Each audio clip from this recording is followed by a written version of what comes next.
L'heure de pointe, en partenariat avec la Nouvelle République des Pyrénées, Gaëtan Rohr, Philippe Subercase. Bonjour à toutes et à tous. Alors aujourd'hui, ce n'est pas Gaëtan Rohr qui est à ma compagnie, mais Delphine Pereira. Bonjour Delphine. Bonjour Philippe. C'est un homme libre que nous allons aujourd'hui accueillir. C'est comme ça qu'il se définit. C'est pour moi un grand plaisir d'accueillir le maire de l'Almezan, Monsieur Plano. Bonjour. Bonjour. Je rajouterai aussi président de la communauté de communes du plateau de l'Almezan. Exactement, la CCPL. Nous, on connaissait ici, du côté de Lourdes, la CCPL. Mais vous, aujourd'hui, c'est la communauté de communes, donc effectivement, du plateau de l'Almezan. Hein, c'est ça, hein. Ça. Voilà, vous êtes donc à la fois le maire et le président de la Comcom. Vous avez eu différentes casquettes, hein. Vous avez eu beaucoup de titres, hein, de PDG d'ailleurs. Vous avez été PDG de Matra Système Information. En 2 mots, est-ce que vous pouvez nous résumer comment vous êtes arrivé de toutes les casquettes? Alors en 2 mots, d'avoir toutes ces responsabilités d'être dans une multinationale, vous étiez un peu quelqu'un qui a été important pour vous et qui vous aimait bien, c'est Monsieur Lagardère. Tout à fait. Je pense que je l'aimais bien d'abord et puis il m'aimait bien. Il m'avait embauché en 70, et à l'époque, Matra faisait 300 personnes. Voilà, donc voilà, une embauche particulière autour de son comité directeur. Donc, et pendant plus de 35 ans, mais voilà, j'ai suivi cet homme. Voilà. Et vous avez suivi cet homme et vous avez fait une rencontre de l'ancienne sénatrice, hein, Madame Durieux, qui vous a rencontré pour savoir ce que c'était un satellite au début et qui vous a amené jusqu'à devenir le maire de l'Almezan. Tout à fait exact, oui. D'un satellite, vous devenez le maire de l'Almezan. Je me suis retrouvé maire de l'Almezan, hein, complètement, je ne vais pas dire à mon insu, mais quelque part, ce n'était pas une projection que j'avais envisagée. Voilà. D'autant que vous êtes bordelais à l'origine. Ouais, d'accord, je suis bordelais, mais effectivement, après la vie m'a amené plutôt vers Paris pour les études, travailler à Paris, pas retour, après implantation à Toulouse. Donc Bordeaux est resté toujours effectivement quelque chose de très important sur le berceau familial et puis mon origine, et puis voilà. Donc, mais malheureusement, je n'ai jamais pu m'installer à Bordeaux. Oui, mais justement, l'Almezan, ça compte beaucoup pour vous. Vous êtes plus que le maire de l'Almezan. Ah, maintenant, oui, je suis plus que le maire de l'Almezan. Moi, l'Almezan, je me suis pris de passion pour le développement d'abord de l'Almezan et maintenant du territoire global autour de l'Almezan. Et pourquoi pas, plus largement, même départemental. Quand j'étais président de Pyrénées, je pensais département. Ouais. Vous êtes tombé amoureux de ce territoire et de ce plateau. Absolument, absolument, parce que stratégiquement, il a des atouts. Hein. Mais avant tout, c'est l'esprit d'entrepreneur. Que moi, d'ailleurs, je vais dire que j'ai épousé, disons, les options de Jean-Luc Lagardère, qui est un entrepreneur reconnu, ainsi de suite, où on avait peur de rien, quoi. Hein. On avait peur de rien. Bon, j'ai souvent pas peur de grand-chose, effectivement, pour entreprendre.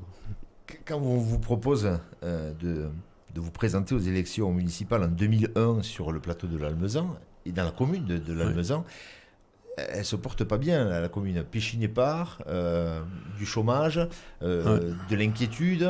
On sait très bien que dans une région, on pose les valises et que là où il y a du travail, là vous arrivez au plus mal. Ouais, c'est peut-être ça qui est effectivement, c'est peut-être l'ambiguïté. Je vais toujours sur des challenges un peu difficiles. Voilà, donc remonter l'Everest en pantoufle, la face nord de l'Everest en pantoufle, ça m'a toujours plu, quoi. C'est quelque chose qui vous a plu. Vous aviez promis en 2001, lorsque vous vous présentez au premier suffrage, vous dites que vous allez créer 800 emplois sur le plateau de l'Almezan. Ça a été peut-être votre fil rouge tout le long de vos mandats, puisqu'après vous avez été réélu 4 fois, puisque vous êtes au 4e mandat. La première fois au second tour et les autres au premier tour. Oui. Alors, c'est vrai que c'était un pari fou, quoi. 800 emplois sur un mandat, il fallait être fou pour le dire. Je ne l'ai pas fait d'ailleurs, parce que je l'ai fait sur 2 mandats. Mais en final, c'était la dynamique qui était annoncée, quoi. Bon, je suis assez content d'avoir réussi, même si sur 2 mandats, et de poursuivre effectivement ce développement économique. Ce qui devient plus difficile aujourd'hui de développer économiquement un territoire que ça l'était il y a 10 ans quand même. Qu'est-ce qui est plus dur aujourd'hui ? D'abord est arrivé plein de contraintes diverses, réglementaires, des contraintes environnementales, et le côté acceptation sociétale des implantations que vous réalisez sur un territoire. Donc au moins ces 3 gros paramètres deviennent plus durs. Et une implantation qui, par exemple, si on reprend Knof, une implantation que j'ai réalisée en 4 ans, aujourd'hui c'est plus 4 ans qu'il vous faut, c'est 7-8 ans, quoi. Ça devient plus dur pour ces paramètres-là. C'est une lourdeur administrative qui est là ?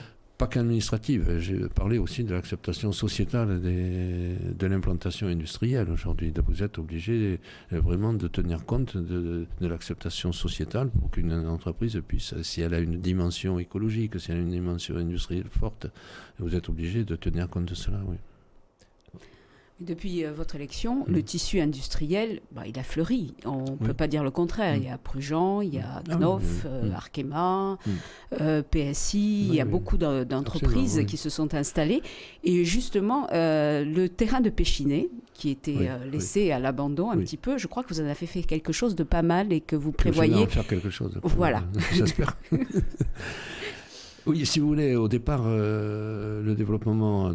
aujourd'hui, on était avec 2 entreprises en 2001, rappelons-nous, Arkema et puis Péchinet. Donc là, il y avait une fragilité stratégique. À partir du moment où les décisions ne sont pas prises sur le territoire, si vous voulez, vous pouvez avoir une décision stratégique comme on a eu sur Péchinet, c'est-à-dire un retrait de l'entreprise.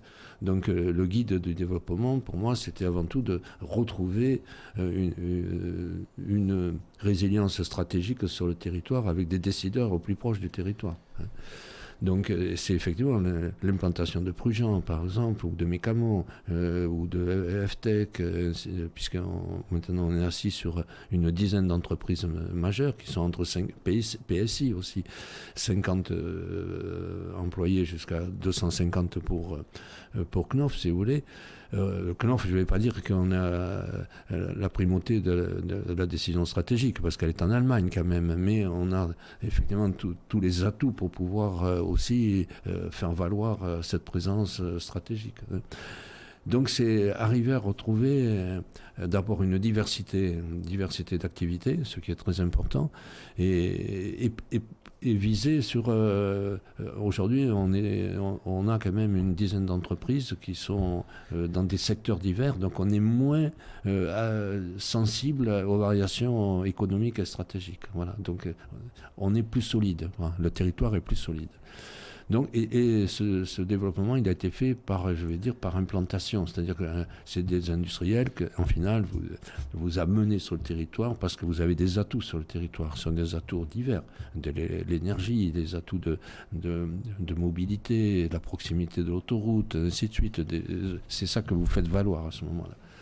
Mais, quelque part, vous êtes toujours dépendant d'une décision qui ne vous appartient pas.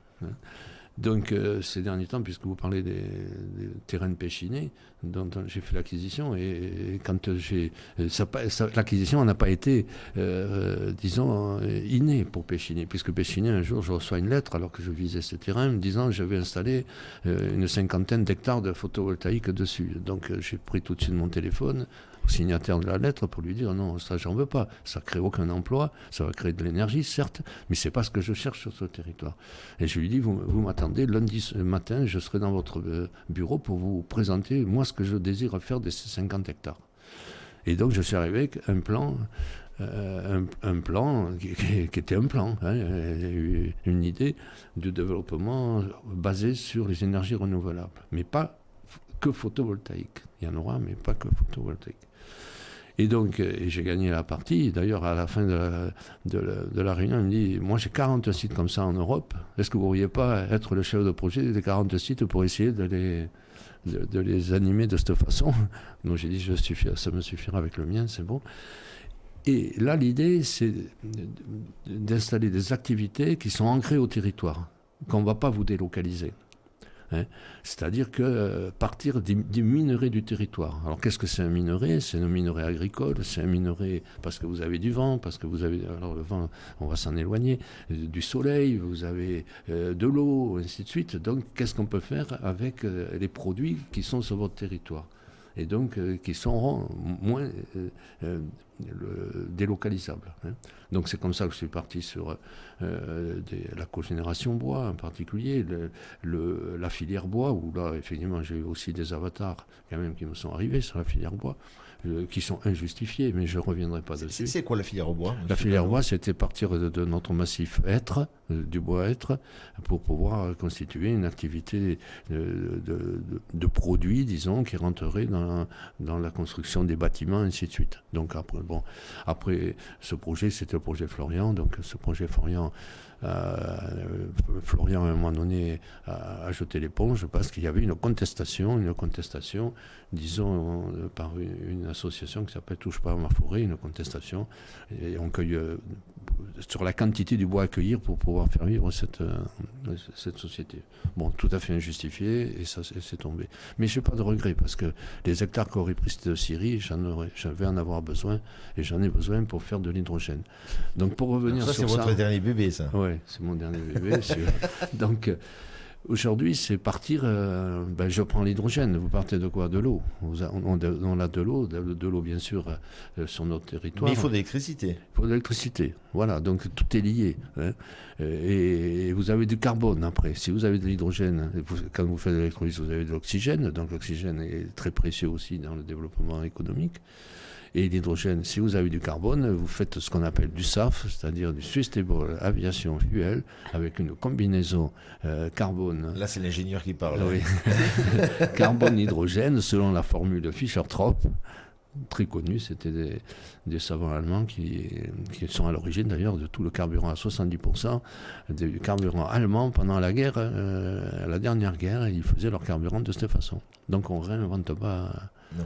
On ne réinvente rien, on ne fait qu'appliquer cette formule dans cette nouvelle activité qui sera de faire du kérosène de synthèse qui rentre parfaitement dans la décarbonation du transport aérien.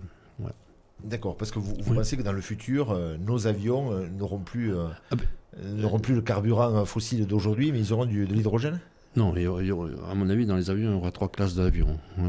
Samedi soir, d'ailleurs, je dîne avec quelqu'un, un chef d'entreprise qui est, par exemple, en train de développer des avions jusqu'à 19 places en électrique pur. Voilà. 100% électrique. 100% électrique. Mais il faut des batteries, il faut les charger quand même avant de partir, ainsi de suite. Et puis, après, vous aurez une gamme plutôt peut-être à hydrogène, une gamme, mais quand vous serez sur un lourd porteur, on ne pourra pas faire de l'électrique et de l'hydrogène. Donc il faudra arriver, et je pense que le SAF et ce kérosène de synthèse sera un substitut, et on ne change pas la motorisation des avions. On rajoute rien, c'est-à-dire que c'est les moteurs actuels, mais vous avez du kérosène plutôt que le tirer du fossile, où vous remettez du carbone en circulation. Là, vous faites un carbone de synthèse qui utilise le carbone qui est déjà dans votre atmosphère. D'accord. Et celui-là, contrairement à l'électrique ou l'hydrogène, peut être utilisé dans des avions qui ont beaucoup plus de passagers. Ah oui, c'est pour ça. Oui. Il y aura 3 gammes d'avions, l'électrique, l'hydrogène et le SAF. Ouais, voilà. Donc, mon dernier bébé, c'est ça, faire de l'hydrogène pour la mobilité et pour faire ce kérosène de synthèse. Alors, il y a le développement économique pour votre commune, votre Comcom, mais il y a également la vie de tous les jours, des gens de l'Almezan. Alors, vous avez aussi également des projets, on parle de la piscine, on parle de... Alors, oui, mais tout à fait. Si vous voulez... c'est un système. Une ville, c'est un système. Moi, j'ai toujours été un homme système qui lie les différentes composantes. Vous ne pouvez pas avoir un vecteur qui va trop profondément si vous ignorez les autres. Je prends un exemple. Si, par exemple, vous ameniez tant de personnes, 1000 personnes sur un territoire et vous n'avez pas de santé, ça ne va pas. Donc, il faut que tous les vecteurs avancent, je ne vais pas dire au même rythme, mais soient complémentaires. Donc si vous faites que du développement économique, ça ne va pas suffire, parce que vous n'allez pas forcément localiser, les gens ne vont pas habiter forcément chez vous si vous ne leur créez pas des structures culturelles, des structures sportives, des structures de santé. Donc vous êtes obligé de faire de l'habitat aussi. Donc vous êtes obligé de faire avancer tous les secteurs, tous les vecteurs, peut-être pas à la même vitesse, mais qui soient complémentaires. On voit que vous êtes vraiment attaché au développement économique, c'est votre fibre, ça a été toute votre carrière.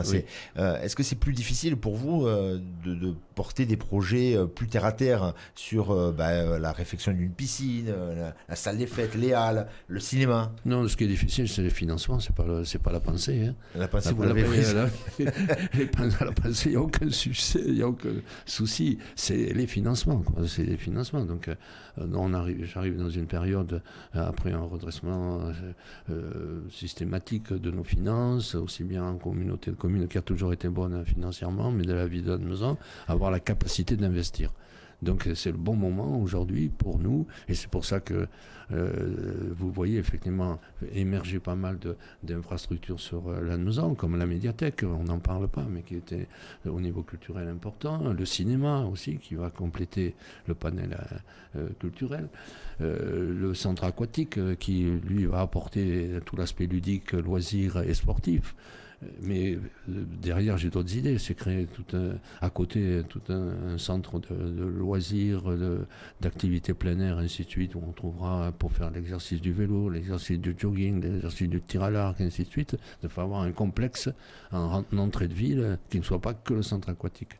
Voilà, donc après, vous êtes obligé de faire avancer l'habitat aussi, si vous voulez que les gens que vous amenez en économie puissent habiter chez vous. Sinon, c'est quand même dommage qu'ils aillent refaire 30 ou 40 km pour aller habiter plus loin.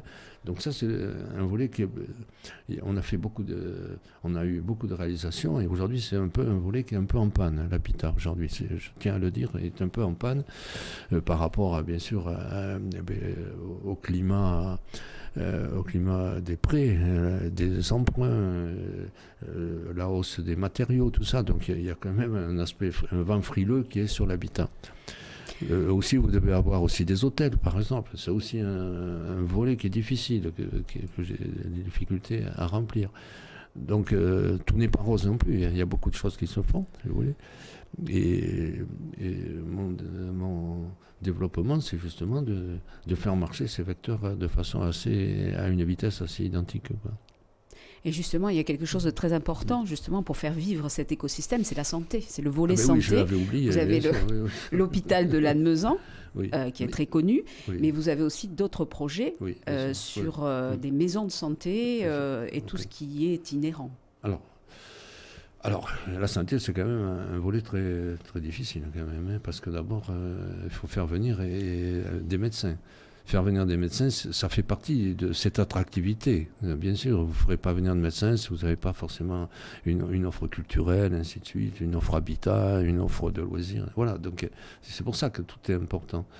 Donc j'ai pris l'initiative effectivement de racheter le centre médical, de le relooker pour qu'il soit agréable aux nouveaux médecins qui vont venir prendre la relève des existants, et aussi leur donner un outil qui soit raisonnable en termes de prix. Donc ça, c'est en cours, c'est un des projets que je pousse. Mais bon, aujourd'hui, ça va toucher sur 6 à 7 médecins maximum. Bon, c'est déjà, on en a 4 aujourd'hui. Si on en ajoute 3, ça sera déjà pas mal en termes. On a une offre médicale là, qui est au niveau des dentistes, au niveau des kinés. Alors les kinés, il n'y a pas de souci. C'est vraiment le médecin généraliste qui est la perle difficile à garder et à attirer. Donc, tous nos efforts vont porter sur ça. Bien sûr, il faut qu'ils portent aussi sur l'hôpital, mais je n'en suis pas responsable de l'hôpital. Dans le passé, donc, on a fait venir un plateau chirurgical qui est de premier ordre, à mon avis, avec des médecins et des chirurgiens toulousains, et il faut absolument le conserver, quoi. Au-delà, bien sûr, de la spécialité de l'hôpital de Lannemezan, qui est psychiatrique.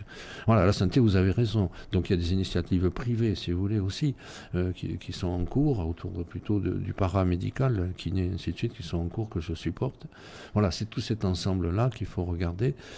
Et aussi, ne pas oublier aussi, on parle souvent des jeunes, dans les locales jeunes et les centres de loisirs, mais il faut penser aussi à nos aînés, donc par des résidences inclusives. Et donc là aussi, nous avons, c'est des réalisations que je soutiens, mais qui sont souvent des réalisations privées, pas forcément institutionnelles. Voilà. Donc, mais vous êtes force de proposition, oui, vous vous aider, vous accompagner, c'est ça? Absolument. Même si c'est du privé qui Ah s'installe. oui, je vais le chercher. Oui. Je vais le chercher, et s'il vient, je l'accompagne. Oui. Ouais, voilà. Et comme tous les autres maires de villes moyennes, vous êtes confrontés aussi à la vacance du commerce de centre-ville. Oui, d'accord. Et je crois que vous avez mis en place un dispositif justement pour attirer les porteurs de projets. Oui, tout à fait. Ouais, j'en suis fier d'ailleurs. Ça consiste en quoi? Ça consiste en quoi? C'est d'abord, le commerce, souvent, on oppose la périphérie au centre-ville. Oui. Déjà. Et donc souvent, il y a une tendance, c'est d'aller dans les centres commerciaux, de développer des offres qui pourraient être en centre-ville. Donc j'ai une vigilance sur le sujet, de ce côté-là, de ne pas trop encourager que des commerces qui devraient rester en centre-ville aillent sur la périphérie. Voilà.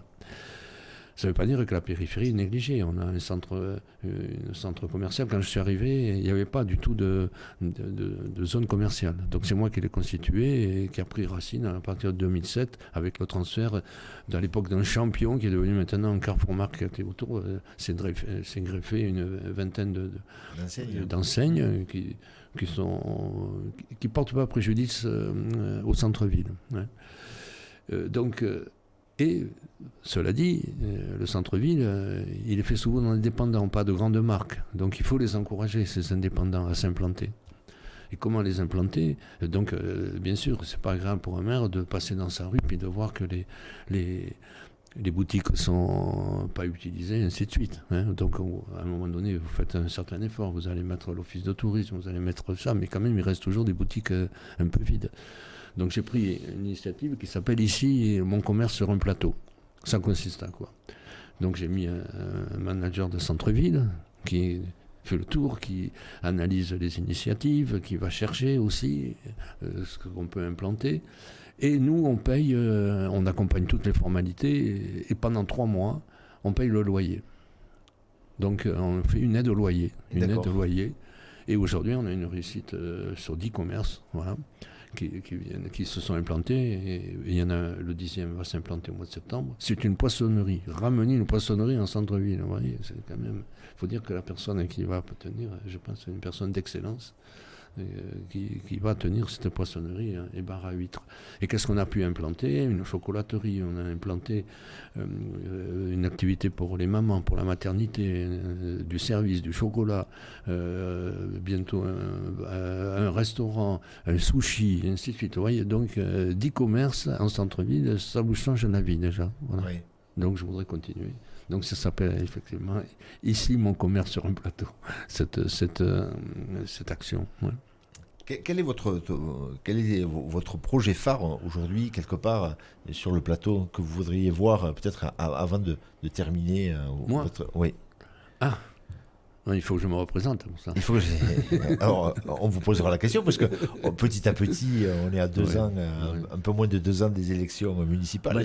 Tous, mais je pense que celui de l'hydrogène et du SAF que je vous ai parlé, ça sera le vaisseau amiral. Oui, ce sera le vaisseau amiral. Bernard Palano, d'abord, merci d'avoir accepté cette invitation. On parle un peu de vos projets, on parle de la commune de l'Almezan. Vous dites que c'est un atout, et pourtant, c'est à la fois éloigné de la préfecture, de Tarbes, de Toulouse. Qu'est-ce qui est un avantage, vous dites, sur le plateau? Qu'est-ce qui est un avantage? Je crois qu'il y a une identité un peu spécifique sur le plateau, déjà. Puis c'est un plateau, c'est-à-dire qu'on voit un peu les choses de haut. 650 mètres, donc déjà ça. L'avantage, c'est qu'on a une croisée de nord-sud, est-ouest, au niveau de la mobilité, qui est importante, je crois.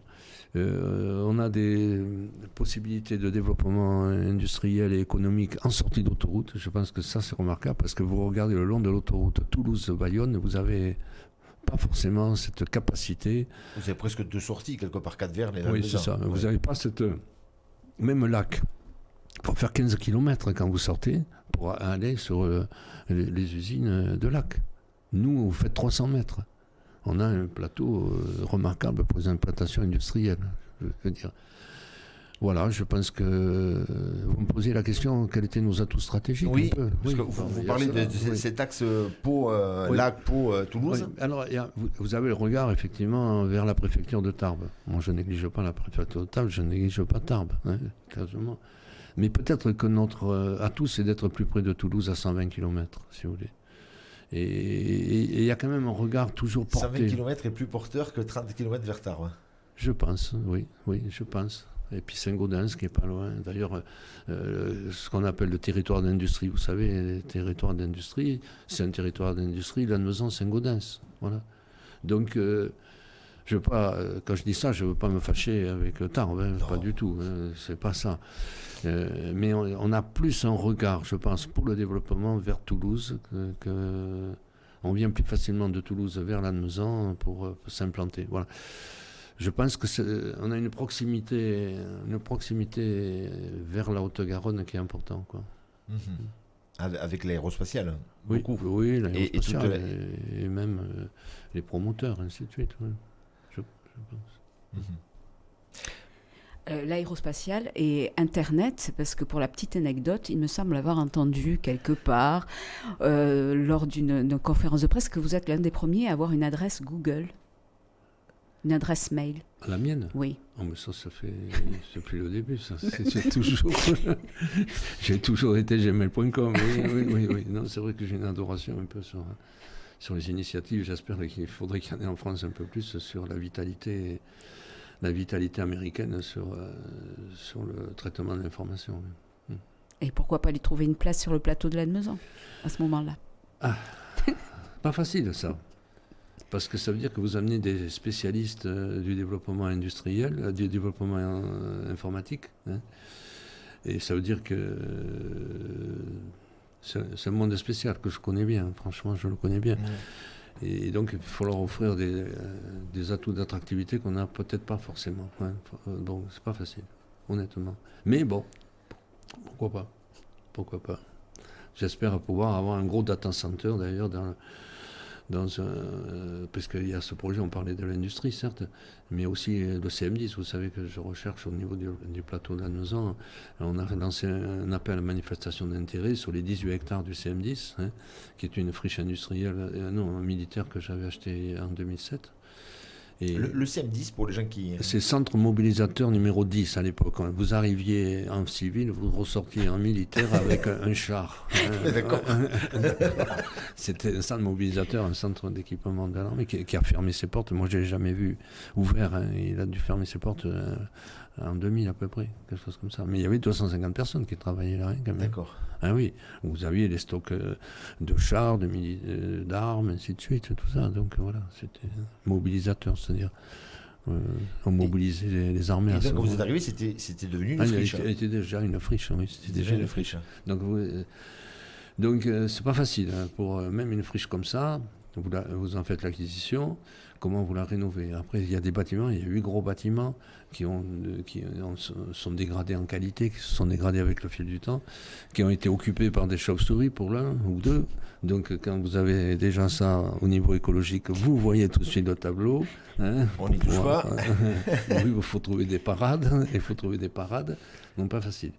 Donc je pense que sur ce projet, on va avoir émergé, puisque j'attends les réponses pour la fin du mois de juillet, certainement. Et là, on pourrait avoir des data centers, puisque le data center nécessite d'abord de la confidentialité un peu de sécurité.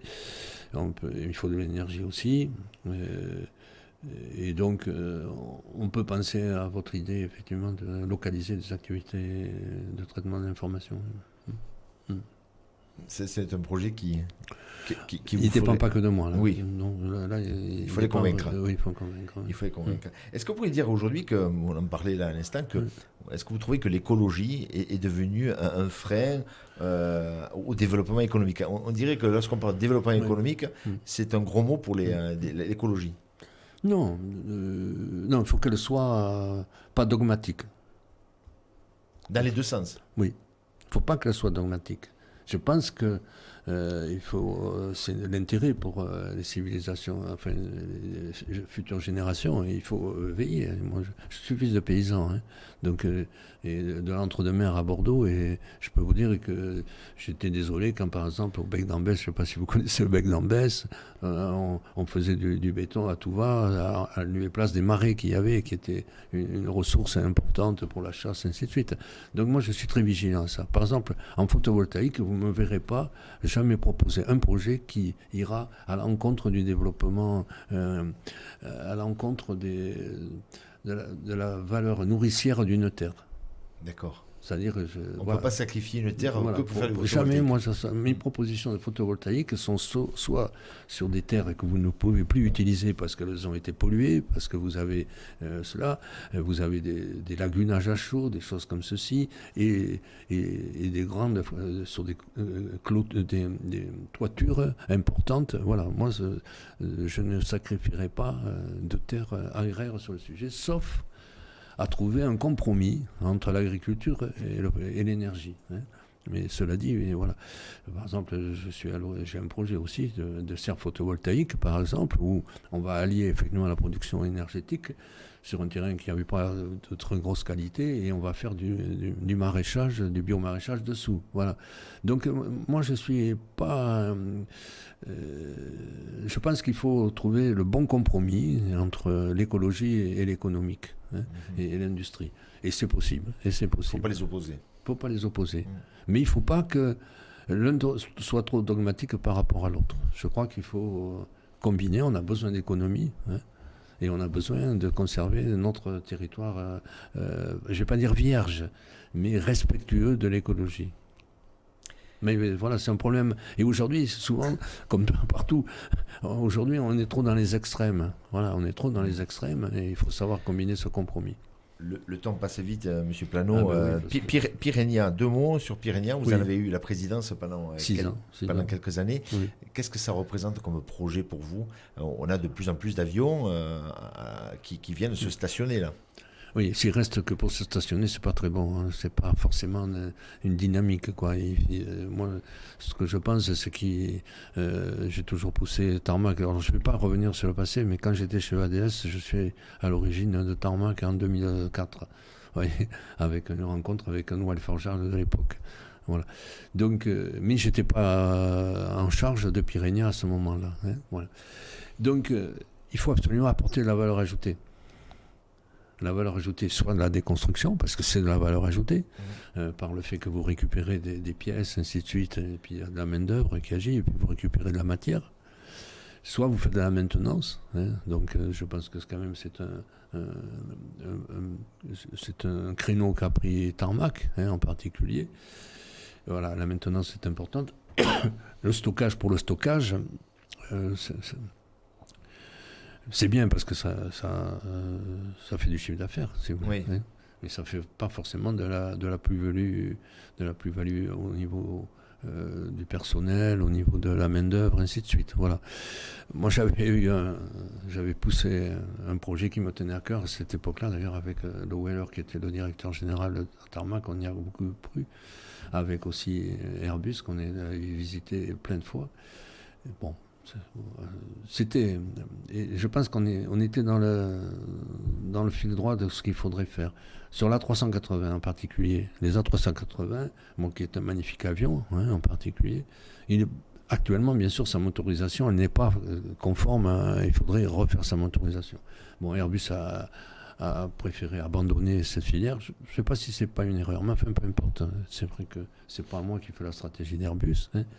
Mais ces avions sont très usités, par exemple par les Émirats, où ils en ont quand même 160. Et ils se félicitent tous les jours d'avoir de l'Airbus.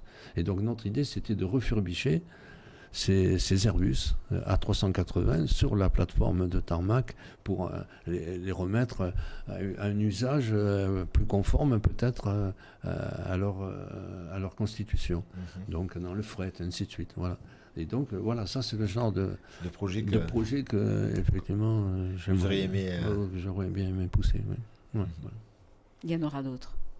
Pardon ? Il y en aura d'autres. Oui, mais ça ne sera pas moi. Parce que je ne suis pas sur cette plateforme. Ah, mais chez vous, je disais chez vous. Peut-être chez moi, oui.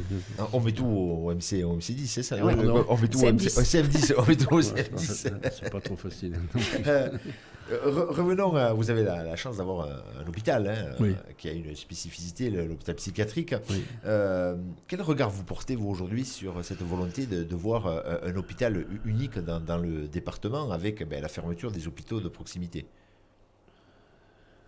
Si l'hôpital unique se renforce de spécialités, d'équipements et qu'il soit, disons, cet équipement soit accessible à l'ensemble du département, oui, c'est pour renforcer effectivement l'activité, la médecine technologique, je vais dire, et on ne peut pas le faire partout. On ne peut pas le faire partout, ça c'est clair. Donc je crois que si elle est accessible, voilà, sous ce critère-là, je pense qu'il faut avoir une unité de premier ordre. Mais pas au détriment de la proximité. Et il y a des proximités qu'il faut conserver. Proximité par le fait géographique. Donc la proximité, c'est quoi? C'est déjà les urgences, qu'on ait des urgences de proximité, que l'on ait des soins, des soins de proximité. Vous êtes à Saint-Lary, il vous arrive quelque chose, il vaut mieux peut-être commencer à se faire soigner à Lannemezan. Voilà. Donc moi je suis, on ne parle pas de la psychiatrie qui est un autre domaine, donc moi je suis pour qu'on conserve, bon vous allez me dire, pour Lannemezan, je suis pour que l'on conserve notre proximité de médecine générale et du plateau chirurgical qu'on a su monter. Ouais. Vous avez su monter, oui. Ouais. Donc un hôpital unique, moderne, avec des médecins, des Oui. chirurgiens compétents, oui, Oui. mais en gardant au moins des services d'urgence avec... Donc ça veut dire l'imagerie, Oui, le voilà, labo oui, bien qui sûr. vont avec pour que les médecins puissent travailler, l'IRM et tout ça. Oui, tout ça. Et à côté de là où ils étaient et peut-être. puis des plateaux spécifiques comme nous avons de chirurgie. Voilà.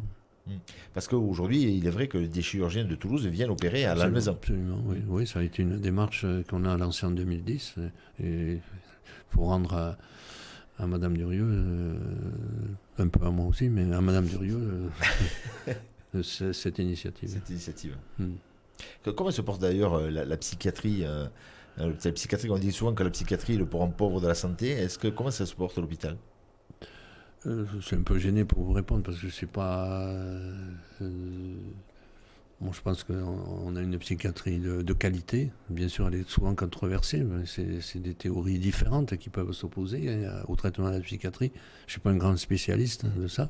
Bien que dans la ville de Lannemezan, nous en avons, disons, nous côtoyons tous les jours avec des malades soignés. Des malades soignés dans la ville, c'est sûr. D'ailleurs, à cet effet, dans le cadre d'un comité de prévention de la délinquance, et ainsi de suite, je ne vais pas dire par le mot délinquance que la psychiatrie est délinquante, c'est pas ce que je dis. Mais disons, il y a cette cohabitation entre les habitants de Lannemezan et la proximité dans la ville aussi de malades soignés. Voilà. Parce qu'ils ont des permanences, des permissions de pouvoir quitter l'hôpital. C'est qu'ils habitent dans la ville. Il y a ils habitent dans la ville. Il y a des immeubles dédiés à la réinsertion des malades par la vie sociale. D'accord. Donc il y a une cohabitation de fait. Donc j'ai lancé l'idée dans ce comité de prévention d'un comité local de santé mentale, donc dans laquelle l'ARS est d'accord pour que l'on monte ce comité de santé, de local de santé et aussi de santé locale. On va s'en occuper à partir du mois de septembre parce que là, vous avez bien compris que les vacances arrivant et puis tous les événements qui nous tombent un peu sur la tête, on n'aura pas trop le temps. Voilà. Donc il y a ce projet de comité local de santé mentale. Vous avez créé une police municipale. Est-ce dire que...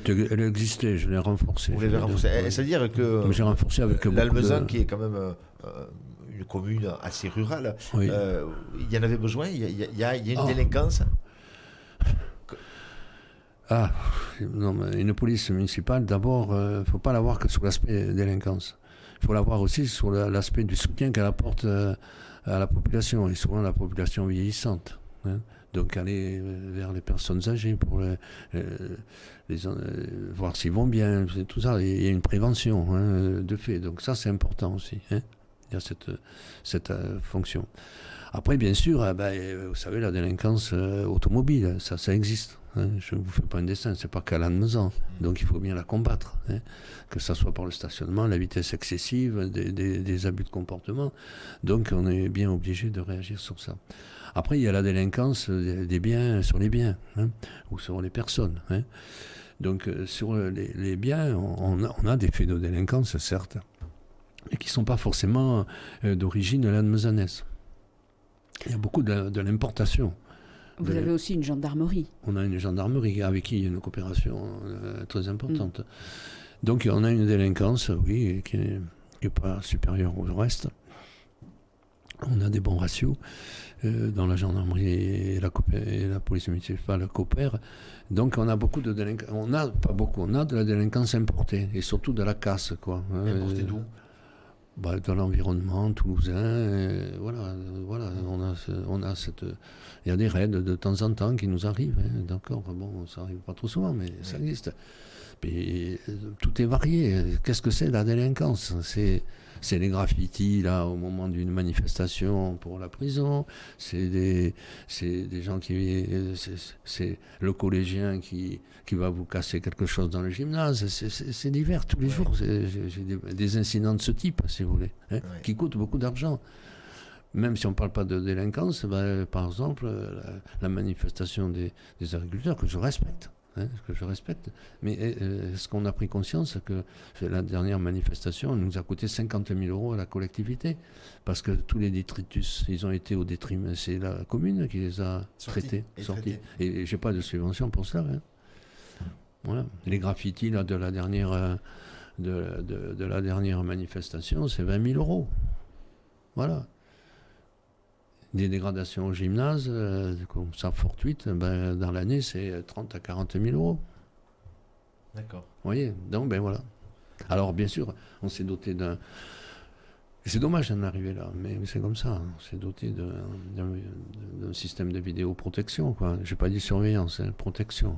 C'est-à-dire qu'on a accès aux images que lorsqu'il y a un fait établi, quoi. D'accord. Ouais. Ça aide les gendarmes pour les enquêtes. Oui, pour les enquêtes. Mais là aussi, c'est un budget cette année de 50 à 100 000 € que je vais maintenant. Quoi.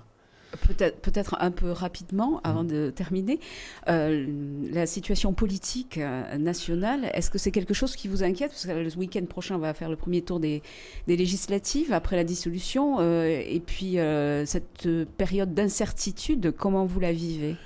Bien sûr qu'elle m'inquiète. Parce que qu'est-ce qui va sortir de ces élections ? Nous, quand on bâtit des projets, on les bâtit avec une fiscalité que l'on connaît. On les bâtit avec des subventions que l'on connaît. Donc demain, supposer qu'il y ait un changement radical des choses, peut-être que tout ce qu'on a bâti va être remis en cause. Voilà. Donc ça, c'est le premier point, la première inquiétude d'un maire, d'un président de communauté. Comment la fiscalité de 2025 sera bâtie ? Bon, j'espère qu'on ne reviendra pas sur la fiscalité 2024, sur la loi de finances 2024. Donc déjà ça, si vous voulez. Voilà. Après, il y a l'aspect économique. On vient de parler de beaucoup de projets économiques. Mais selon ce qui va se passer, peut-être qu'il va y avoir, je sais pas, une hésitation, plus qu'une hésitation, un refroidissement du développement économique. Donc ça peut que nous inquiéter, tout ça. Voilà. Donc, je ne dirais pas plus, mais enfin, à travers mes propos, vous comprenez que je suis pour une stabilité de la pensée, et, bien sûr, et économique. Ouais. Monsieur Plano, je ne sais pas, Delphine, si vous avez une question, une dernière. Je crois qu'on a fait on a fait un petit peu le tour avec vous. Dernière question ça passe très vite à votre compagnie. Et dernière question, peut-être qui, voilà, quatrième mandat, est-ce que Bernard Plano envisagerait dans 2 ans... J'aime bien le conditionnel. envisagerait un autre mandat? Je répondrai par un conditionnel. J'aimerais faire aboutir tous les projets que j'ai. Voilà. Et surtout, cela, Inès. Voilà. Donc on peut imaginer que vous serez au rendez-vous donc, Mais après, il y a les De impondérables. 2026. Il y a les impondérables de la vie. Hein. Oui. Je ne suis pas devin. Il me semble que la première goutte de carburant vert est prévue pour 2030 et oui. que vous souhaiteriez être présent. Pas la boire, mais ouvrir le robinet. J'espère. Ouvrir le robinet. Voilà un maire, un homme libre, on avait dit, qui est aujourd'hui donc maire de l'Almezan, président de la communauté des communes du plateau de l'Almezan. Merci beaucoup Bernard Plano d'être venu. On a rarement l'occasion de parler de l'Almezan sur nos antennes. Eh bien, écoutez, c'est avec grand plaisir. Et d'ailleurs, si vous souhaitez nous inviter à un plateau, une émission spéciale chez vous, on y viendra avec un grand plaisir. Peut-être que là, on aura aussi l'occasion d'avoir des gens autour de la table qui font aussi le développement économique. Et donc, voilà, l'invitation est lancée, Monsieur Plano. Ça sera avec grand plaisir qu'on viendra faire une émission chez vous. Mais je la retiens parce que je pense que toujours de la concertation, de mettre les gens en mouvement, beaucoup de positivité. Donc je retiens. Il faut trouver le modèle. Et bien voilà. D'accord. Merci beaucoup. Merci. Au revoir.